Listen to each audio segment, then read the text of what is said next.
새정치민주연합 안철수 전 대표가 문재인 대표를 향해 사실상의 최후 통첩을 한 후 지방 칩거에 들어갔습니다.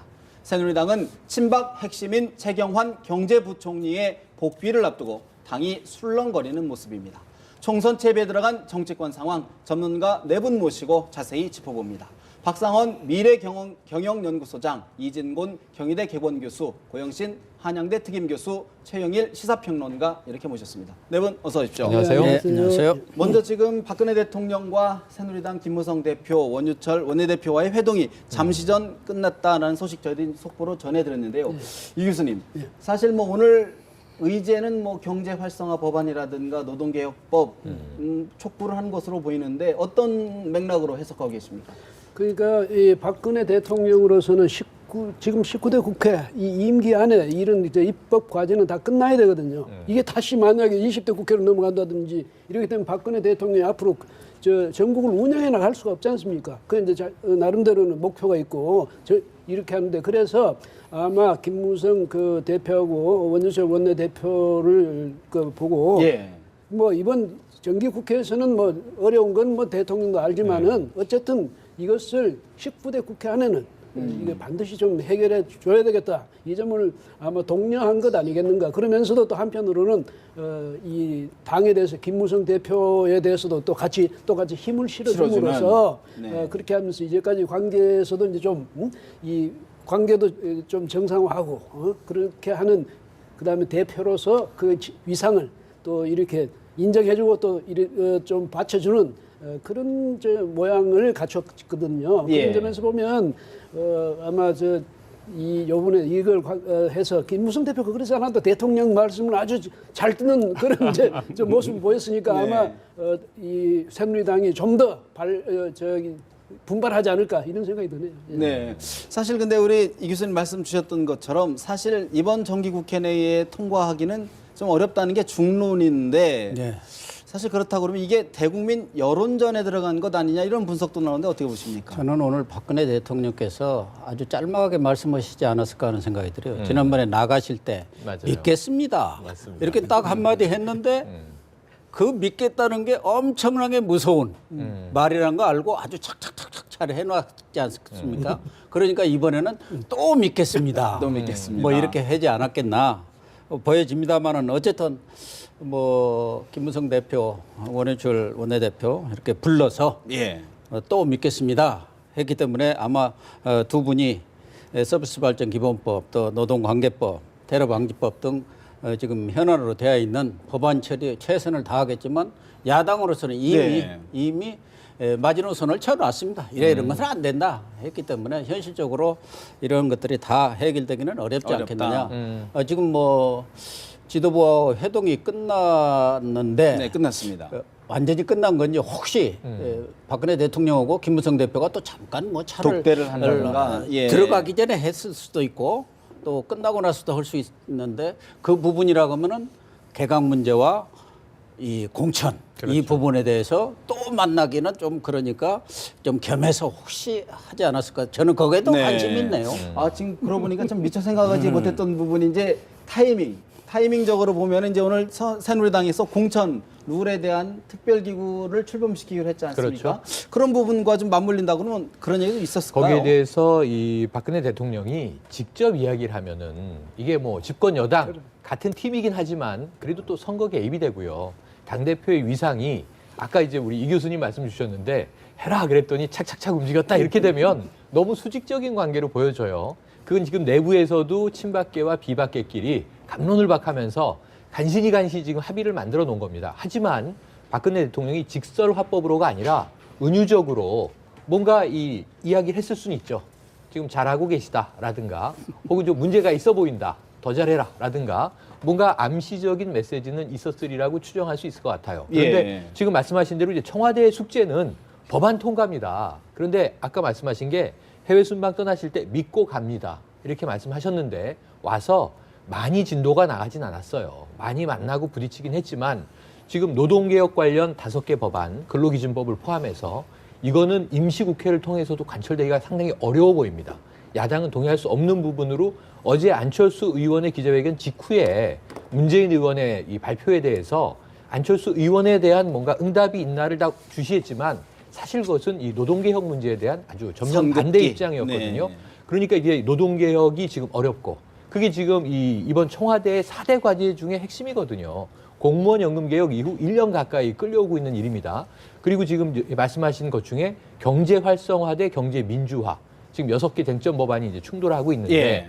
6개라고는 하지만 사실은 뭐 테러 방지법이나 공명 금지법 같은 부분들을 좀 제하고 북한 인권법 이런 거 제하고 나면 경제 활성화 관련 2개, 경제 민주화 관련 2개. 여야가 팽팽하게 또 격돌 중이에요.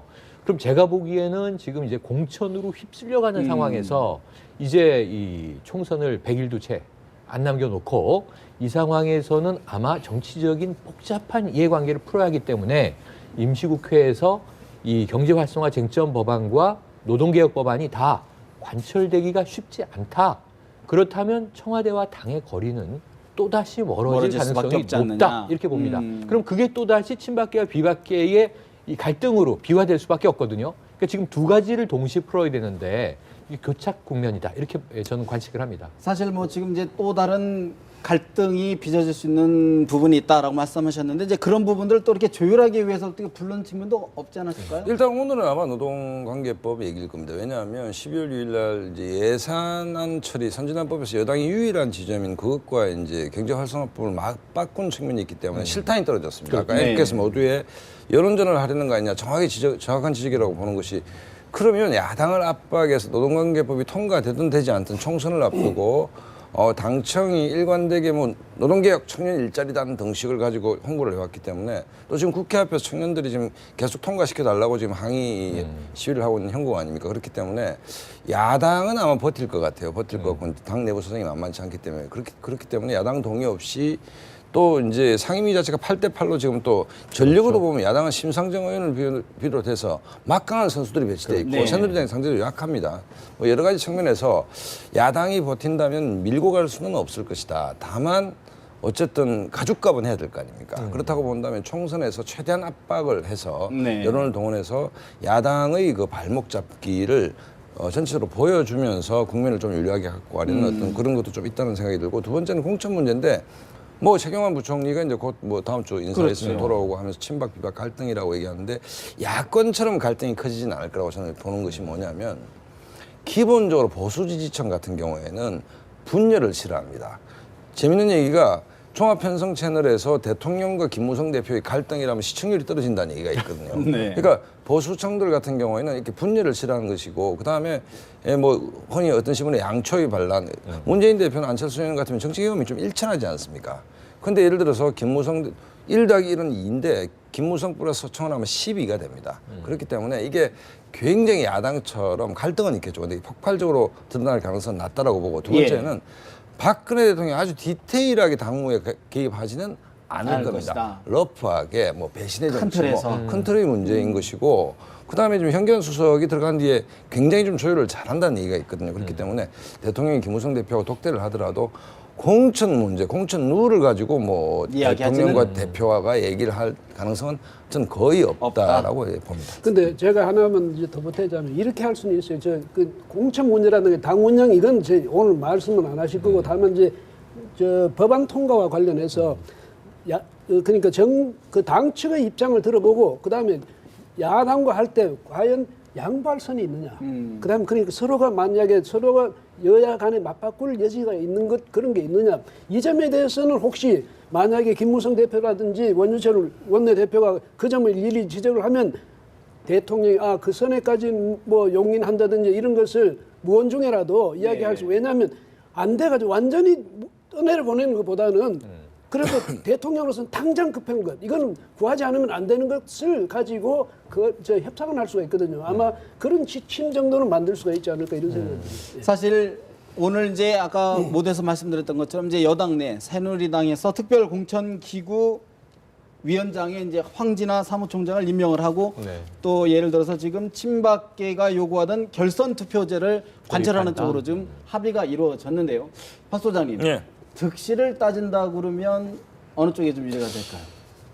그러니까 이게 지금 이제 뭔가 하면 결선 투표제를 예를 든다면 이건 오픈 프라이머리가 안 됐을 때 그나마 현역 의원의 기득권을 줄일 수 있는 방법입니다. 왜냐하면 현역 의원 한 명에 신인 도전자 3명이 나왔는데 여기서 1, 2, 3, 4등대로 자르면 현역 의원이 이길 가능성이 높죠. 그렇죠. 그런데 이게 만약에 이제 1, 2등이 결선 투표를 한다라고 했을 때 어떤 기준에 따라 이게 사실은 컷오프제하고 비슷하거든요.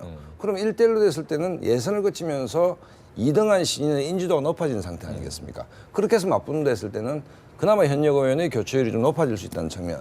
이 얘기는 김무성 대표가 안 받을 이유도 별로 없는 것이 애시당초의 오픈 프라이머리 민심이 좀 반영되는 네. 공천이라는 것과 뭐 크게 다른 바가 없는 뭐 차선 정도는 되는 문제고 핵심은 이제 황지나 공천도 사람이 하는 거 아닙니까? 가장 처음에 부딪혔던 측면이 공천특별기구 위원장을 누가 할 것인가?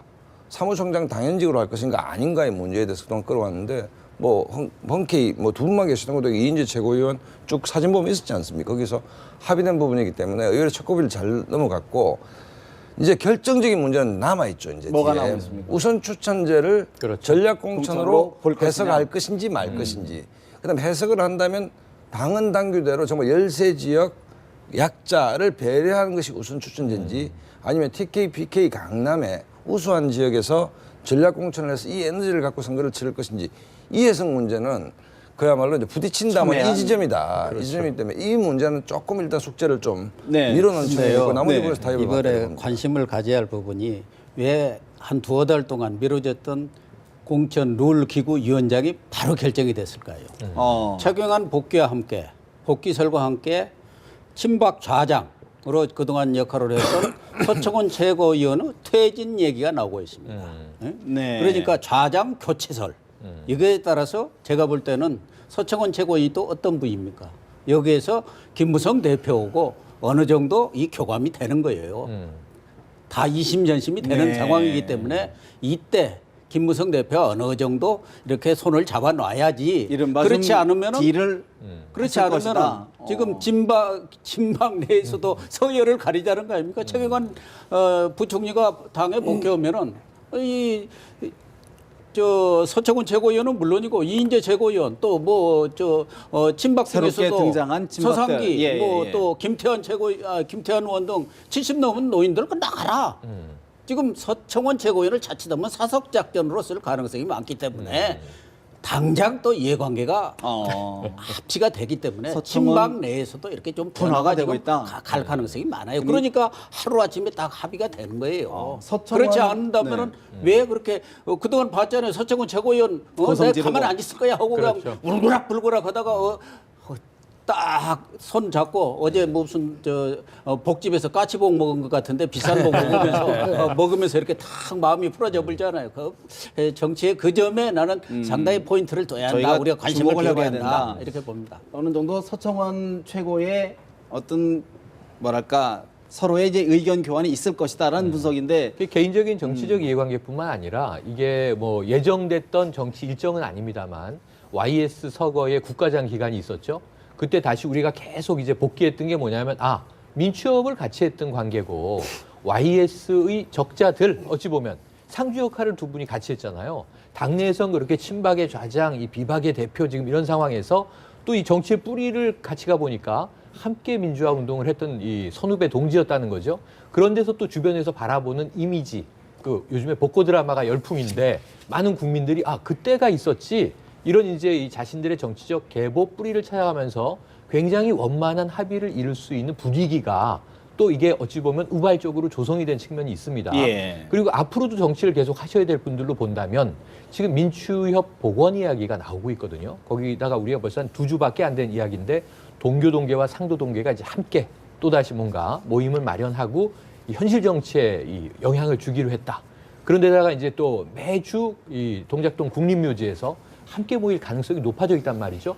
그러니까 화해의 국면이 무르익어 있는데 중요한 건 내년도 총선에서 어떤 역할로 할 것이냐. 협조와 경쟁을 함께 할 것이냐인데 말씀하신 대로 저희 박 소장님이 가장 이 중심을 관통하신 거예요. 남아있는 것은 오직 전략공천의 문제라고 봐요. 이 부분이 합의가 되면 지금 오늘 나오고 있는 뉴스들이 자 그러면은 이 당심과 민심 7대3 정도로 한다. 이거 비박계가 좀 굉장히 유리한 고지를 네. 얻은 거고요. 그다음에 오픈 프라이머리는 아니지만 결선 투표는 서로 다 뚜껑을 열어봐야 알 수 있는 겁니다. 그건 두고 봐야 되는 거고요.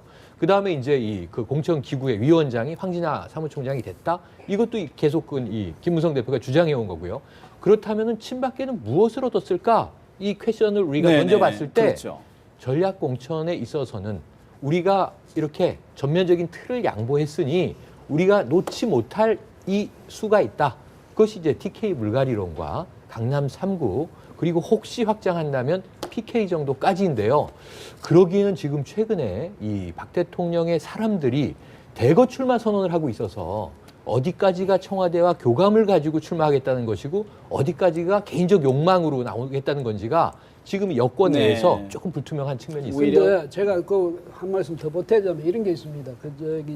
서청원 최고하고 이제 김무성 대표가 이렇게 지금 말하자면 겉으로 볼 때는 의기투합하는 것 같이 문제를 쉽게 해결해 나가는 것 중에 물론 YS 서거도 뭐 영향을 미쳤겠지만은 그것보다는요. 저 새정치민주연합의 저 내홍이요. 그다음에 저 공천 갈등이요. 저게 사실은 누가 또 저런 그 분위기에서 이 마음속으로 저 많은 걱정이 생기고 또 위기의식을 갖게 됐냐면 역시 김무성 대표나 서청원 최고란 말이죠. 지도부가, 왜냐하면 네. 지금 양측에서 다 험지 나가라든지 무슨 저 다선 의원 또 그 컷오프. 나이가 많은 네. 사람들은 뭐 양보하라든지 물러서라든지 이런 식의 압박이 계속되거든요. 저 압박이 새정치민주연합에서 끝나는 게 아니거든요. 남의 그게 이제 문제만이 아니다. 저 새누리당에서도 본격화되면 이쪽에 또 밀려온단 말이죠. 그래서 사전에. 아마 위기 의식을 두 분이 가졌으면 그럼 결국은 우리가 합칠 때는 누가 최경환 아마 저 부총리보다는 서청원 최고의 입장에서 오랫동안 정치를 갖춘 그다음 YS 서거로 인해서 또 다시 한번 우리의 번적이 확인된 그런 옛날의 정치적 동지하고 손을 잡는 것이 네. 앞으로 이 난국을 헤쳐나가는 데 유리하지 않을까 이런 판단도 했을 수가 근데 있겠죠. 과연 예. 최경환 부총리가 그렇게 호락호락 용인을 할까요? 어떻게 보십니까? 최경환 부총리의 독자적인 19대 공천을 보더라도 독자적인 뭐 어떤 그 정치적 공간이 있다라고 저는 생각지 않습니다. 그건 뭐 친박 핵심 의원도 마찬가지. 그건 결국 이제 청와대의 의중이겠죠. 의중인 것이고 박근혜 대통령의 그 워딩은 딱 한 가지입니다. 그러니까 남은 국정 그 운영 기간에 힘을 보탤 수 있는 사람들. 그러니까 자기 정치를 해서는 안 되고 어쨌든 박근혜 정권 그러니까 대통령의 워딩을 정치적인 이해득실 특히 박근혜 대통령 얘기를 복잡하게 생각하면 저는 해석하는데 오류가 생긴다. 그러니까 5년 동안 국민들로부터 위임받았기 때문에 최선을 다해서 일을 해야 되는데 일중심이다. 내가 공천 주는 사람들이 자기 정치만 생각하고 있는 거 아니냐. 그게 배신 아니냐. 그러니까 나를 도와줄 그러니까 이 정권을 도와줄 사람들이 필요한 것이다라는 얘기 첫째. 두 번째, 내가 성공해야 새누리당이 다음 대선도 유리한 거 아니냐. 이런 정도로 본다면 그걸 이제 밑에 내려오면 이제 해석을 좀 다르게 할 수는 있지만 그래서 그런 맥락에서 봤을 때는 최경환 부총리가 당으로 복귀한다 해서 당장에 뭐 최경환 부총리가 새로운 공간을 열어젖힐 수 있는 힘이 있느냐. 저는 그건 아니다라고 봅니다. 대통령의 의중에 대한 해석의 그 권위를 갖고 있기 때문에 해석의 네. 권위를 갖고 있기 때문에 대통령 뜻은 이것입니다를 가지고 또 친박이라는 계보는 아까 상도동 동교동 했지만 다른 게 대통령을 중심으로 점으로 이어진 조직이지 횡적 연대감은 별로 덜합니다. 그렇기 때문에 어쨌든 대통령 의중에 대해서 해석에 대한 막강한 네. 권위를 갖고 있는 최경환이 당으로 복귀한다면 대통령 의중은 이렇다라고 해서 친박을 모으겠죠. 모은다 하더라도 그렇다 하더라도 최경환 부총리가 최고위원도 아니고 당내 최고 의사결정 기구에 기구는 참여할 수 있는 네. 없지 않습니까? 네네. 그렇다고 본다면 조금 더 언론에서 과장된 측면도 좀 있을 수 있다. 저는 이래 봅니다. 사실 뭐 만약 그랬다 그러면 이제 박근혜 대통령이 김무성 대표와 원희철 원내대표를 청와대로 부르지도 않았을 가능성도 있는데 어쨌든 부른 것을 봤을 때는 어쨌든 뭐 최경환 부총리가 돌아오면은 친박의 구실점 역할은 하겠죠. 그렇다고 해서 뭐 최경환 부총리가 그동안 여러 패널들 정치권에 있었던 사람들이 김무성 대표 12월 6기설 12월 못 넘긴다고 했더니 저는 절대 그럴 리가 없을 거다. 말도 안 되는 소리라고 했는데 결과는 그렇게 돼야 가거든요. 그러니까 김무성 대표의 그 전략이 분리 대응 전략 아닙니까? 대통령한테는 굽신무성 또 친박한테는 깐깐무성 해가지고 대통령하고는 이렇게 밀월? 같이 동반해 가면 그 밀월 정치를 하는 거고 친박에 대해서는 철저히. 자기의 실리를 챙기면서 이렇게 깐깐하게 나가는 그런 전략 분리대응 전략이 그게 지금 막고 있게 있단 말이에요. 어디까지 가능할 거라고 보십니까? 저는 그 김무성 대표로서는 이번에 이 얘기한 대로 가장 핵심적인 것은 전략 공천을 어느 정도 인정하느냐. 그렇다고 해서 그런 전략 공천이라는 모양새를 취하지는 않을 거예요.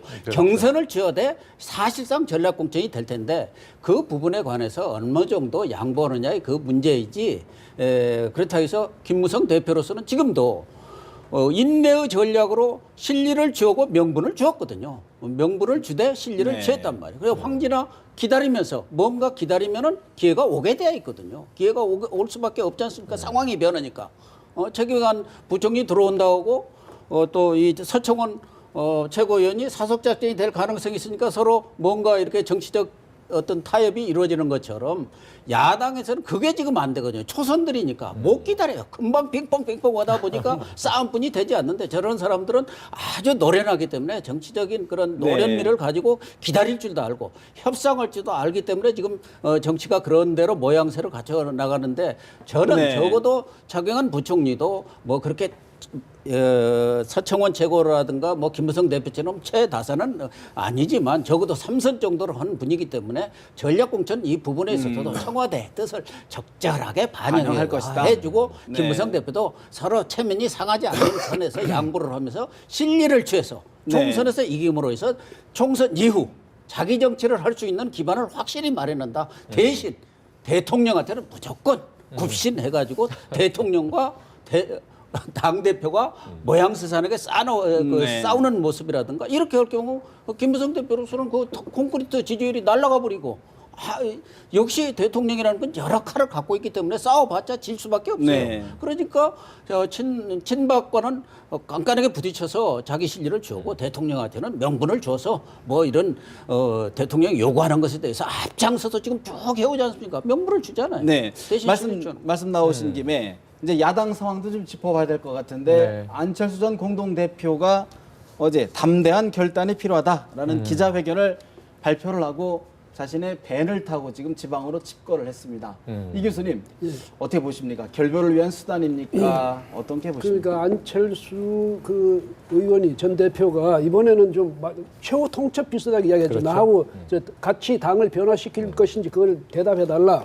이것은 뭐냐면 이제 나하고 같이 갈 거냐 아니면 나하고 따로 갈 거냐. 그러니까 만약에 이제 이번에 답변에 따라서 나 나름대로 그 선택을 할 수 있다 이런 말인데 두 가지로 생각할 수가 있겠죠. 우선 안철수 의원이 나가서 세력화가 되기가 참 어렵다고 만약에 판단될 경우에 계속 이런 식으로 명분을 찾는, 명분을 얻는 이런 행동을 계속하면서 계속 당에서 만약에 이제 옳은 말만 계속 하면서 총선을 끝나고 나면 이제는 문 대표가 만약에 거기서 패배할 경우에 그 책임론이 나올 경우에 어떻게 하느냐. 그런데 이번에 이걸 봐서는 최후 통첩까지 하는 것으로 봐서는 그 선에서 끝나는 게 아니라 정말로 이제 나가서 새로운 세력을 형성하되 그렇게 되면 늘 요새 야권에서 늘 흔히 잘 쓰는 수법이 나가서 또 새로운 정치 세력을 만들거나 아니면 신당을 만들고 그다음에 어떻게 하면 또 제3시 무슨 유행하는 말이 제3지대 무슨 또 창당 통합신당.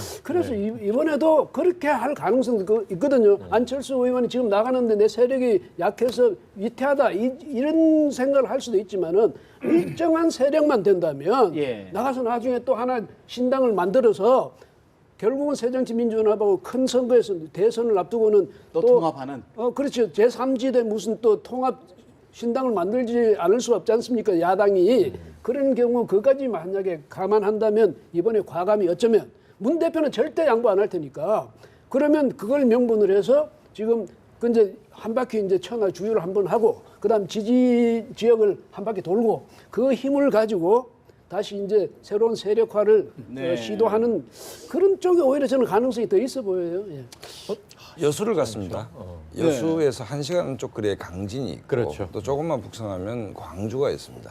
천정배 그다음에 손학규 옆에 있는 것 같고 여수가 처가니까 갔다고 그러는데 호남으로 갔다는 것도 의미심장하고 그다음에 지금 이제 뭉갤 수는 없는 것이 문재인 대표 혁신전대를 받지 않는 이상 타협을 할 수 있는 공간은 사라졌습니다. 그다음에 그럼 나가서 집을 추운 겨울날 나가야 되는데 나가서 텐트라도 칠 데가 있냐? 땅은 열려 있습니다. 풍찬노숙이 아닌 게 호남무주공산으로 있습니다. 그다음에 이제 야권의 기본 세 개 축을 본다면 호남 있고 친노 좌파 있고 수도권 중원 지역이 있는데 그렇다고 본다면 이제 이렇게 개국을 할 수 있는 영토는 있는데 결국 지도력의 문제겠죠. 지도력의 문제라고 봐지는 것이고 또 하나는 이제 이른바 수도권 정도 박영선 의원이나 김한길 전 대표가 이제 합세할 것인가 말 것인가의 문제. 그다음에 문병호 의원이 비서실장을 했죠. 한 30석 정도 가능하다고 봅니다. 왜냐하면 130조 중에 친노를 뭐 통틀어 한 70개로 본다면 친노는 비교적 균질성이 있지만 60석은 뭐 여러 가지 개파로 갈려 있지만 그렇죠. 그중에 절반 정도 나오면 30석입니다. 30석은 대단히 의미가 있는 것이 일단 국고 지원이 다릅니다. 이전 교섭단체가 된다는 얘기죠. 국고 지원이 다른 것이고 제2야당이 됩니다. 그렇다고 본다면 어떤 계산이 가능가 하면 호남에서는 치열하게 경쟁해야 됩니다. 제3지대에서 안 모이더라도. 왜냐하면 어차피 새누리당이 힘든 지역이기 때문에 뭐 새정치민주연합이 될 것인지 아니면 제2야당이 될 것인지 이런 경쟁이 될 것이고 수도권 야당 잘하는 거 있지 않습니까? 단일화 협상을 시작할 겁니다. 예를 들어서 뭐 여러 가지 변수가 있는데 어쨌든 안철수가 이제 뭘 결정할 것인지 문재인 대표 혁신전대를 받지 않는 이상은 더 이상 무슨 타협 카드는 없는 거 아닙니까? 네. 지난번에 혁신안 다 수용하겠다도 카드가 안 됐지 않습니까? 그렇다고 본다면 이미 잔도를 끄는 것이 아닌가 제 얘기는. 그런데 지금 약간 특이한 점은 뭐냐면 이 공방이 좀 더 과열되면서 이 문재인 대표와 안철수 의원이 격해지는 건 사실이에요. 그건 뭐 기자회견 장면을 봐도 저는 이 처음에 9월 19일에 대선 전에 이 안철수 당시 후보가 대권 도전 선언하면서 했던 때 그 비장한 표정이 이번 일요일 표정에 등장하더라고요. 그리고 그때도 민생 대장정, 국민들 목소리 듣기 위한 행보를 했는데 지금은 현역 의원으로 또 이제 칩거라고 하는 것이 본인 입장에선 국민의 이제 현장 목소리를 들으러 갔다 이렇게 얘기할 수 있는데 이게 OK 목장의 결투와 같은 겁니다. 누군가 먼저 총을 뽑아야 되는데 네. 원래 서북에서 보면 고수는 나중에 총을 뽑고 상대를 맞추거든요. 그러니까 지금 이제 이 안철수 의원의 어제 이야기를 들어보면 최후 통첩이라고 해석은 되지만 본인이 탈당을 언급하진 않았어요. 퇴로가 있다. 네, 다 탈당을 암시하고 있다. 명분 쌓기인데 문재인 대표가 나를 쓸 게 아니라면 잘나라라고 오히려 시그널을 주고 있는 것이다. 문재인 대표 입장에서 보면은 나가라라든가 못하겠다. 거부로 해석될 수 있는 이야기들을 우리가 다 하고 있지만 명백한 거부를 한 적이 없어요. 그러니까 예를 들면 혁신전대 요구를 재차했는데 자 오늘은 말하기에 일정이 바쁘다. 이렇게 이제 2번 피했고요. 그 다음에 좀 고민을 해야 될 상황이다. 이런 뉘앙스를 풍기고요. 예. 근데 페이스북에는 시를 올린단 말이에요.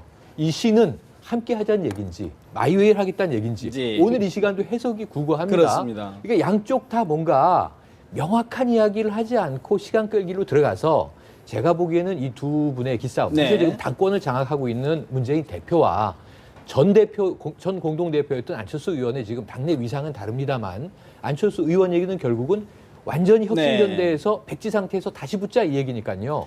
이거 받기는 어렵겠지만 네. 조금 더 여지가 남아있지 않나 않나 해석을 보시고요. 해봅니다. 자, 지금 새누리당 당사에서 김무성 대표와 원유철 원내대표가 청와대에서 박근혜 대통령과의 회동 결과를 브리핑하고 있는데요. 잠시 현장 연결해 들어보겠습니다. 네, 지금까지 새누리당 당사에서 김무성 대표, 원유철 원내대표의 청와대 회동 결과를 들으셨는데요. 요약을 간략히 해본다 그러면 서비스 산업 발전 기본법 등 경제 활성화 관련법은 12월 9일 정기국회 종료 전까지 처리해달라. 또 여야 논란이 있는 노동개혁 입법은 12월 말까지 처리해달라. 네. 또 여당은 대통령의 그런 요구에 대해 변함이 없다. 똑같이 의견을 갖고 있고 야당이 더 이상 반대할 명분이 없다라는 것을 대통령에게 전달을 했다라는 취지의 설명 브리핑이 있었는데요. 아마 이제 당사에서는 이제 질의응답이 계속 이어질 텐데요. 사실 뭐 간략하게 좀 정리를 하고 넘어가야 될 것 같은데, 자 우리 이 교수님 예. 어떻게 좀 정리를 해볼까요? 지금 저 여당으로서는 대통령이 뜻하는 바에 대해서 우리가 적극적으로 부응해 가겠습니다. 이 점을 이제 보고를 한 거고요. 그다음 대통령의 뜻을 우리가 이렇게 이해하고 있습니다. 이렇게 잘 이해하고 있으니까 이걸 야당에게 해서 잘 통과시키겠습니다. 근데 상대가 있는 문제니까 여하튼 보고를 잘했다. 그다음 대통령 지시를 분명히 받았다. 이 정도 의미 이상은 뭐 오늘 특별한 그 대안이 없었다. 이렇게 볼 수도 있겠네요. 예. 화합을 다지는 결의를 도모하는 결속을 다지는 자리였다. 이렇게 봐야 될 것 제가 같군요. 볼 때 야당은 이미 루비콘강을 건넌 것 같고 여권은 당과 청와대가 손발을 착착 맞춰가는 것 같습니다. 어차피 이 노동개혁 입법 이거 잘 통과 안 됩니다. 그러나 여론전을 통해서 야당을 압박하고 그것이 안 되더라도 박근혜 대통령은 또 뭐 기자회견도 할 수 있고 뭐 담화도 발표하면서 내년 총선에 일자리 창출 이 문제를 하나의 쟁점화 시킬 경우 제가 볼 때는 야당이 100점 100패입니다.